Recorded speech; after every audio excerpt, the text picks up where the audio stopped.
Boats is a play about an actual historical event. So the actual historical event is an expedition in 1869 down the Green and Colorado rivers. There's this hole in the map that the United States government does not have a survey of. There's no map that tells us what's there.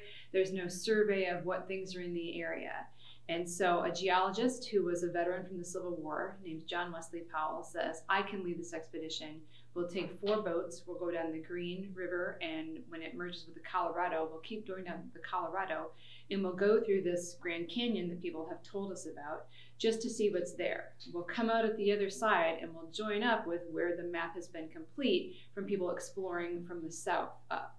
So the conquistadors and, of course, a lot of indigenous people had seen the Grand Canyon, and people had heard of it, but there was no real map of it, and no one knew exactly what it looked like.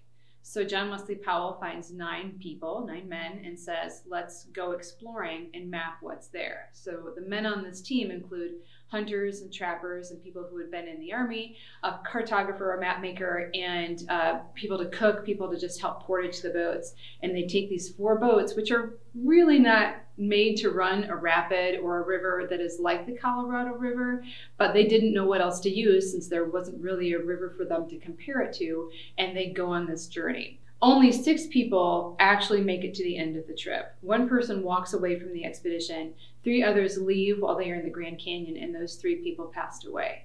So there is this real element of danger and of exploration and the end of the frontier in this American story, which has not been told very often. Dun Mountain, Mount Dun, Craggy Range, Volcano of Dun.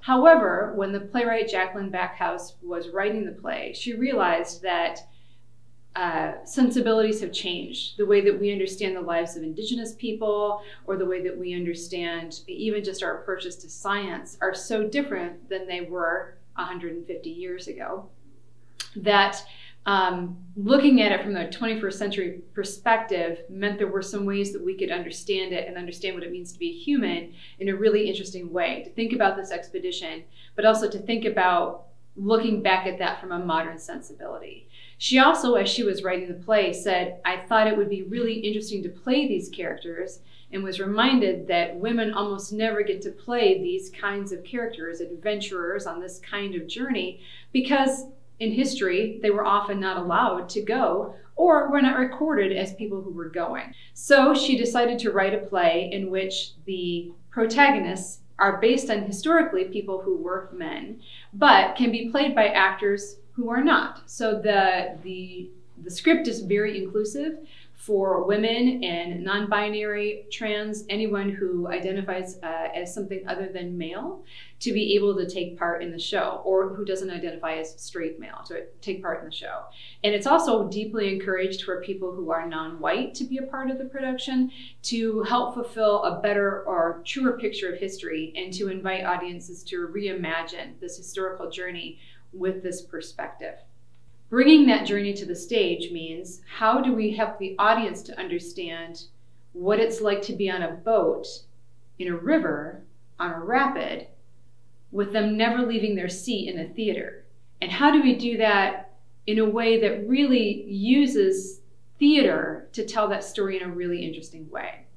So our production of Men on Boats utilizes some ideas from different productions and some of our own to really help the audience fill in the gaps and understand what these people are going through and make the story about the people, but also help the audience to go on this journey with them, to experience the landscape and to experience hunger and danger and all of those things. Do not center! I repeat, do not center! Whirlpool! Why are you the one in charge of this expedition when you can't even execute your own orders? It is a story that has a lot of comedy. It's a story that has a lot of heart. It's a story about people who are running to or away from something. It's a story about the way that they interact with themselves, with each other, and with nature. And it's a story about what they gain and what they lose at the end of that journey.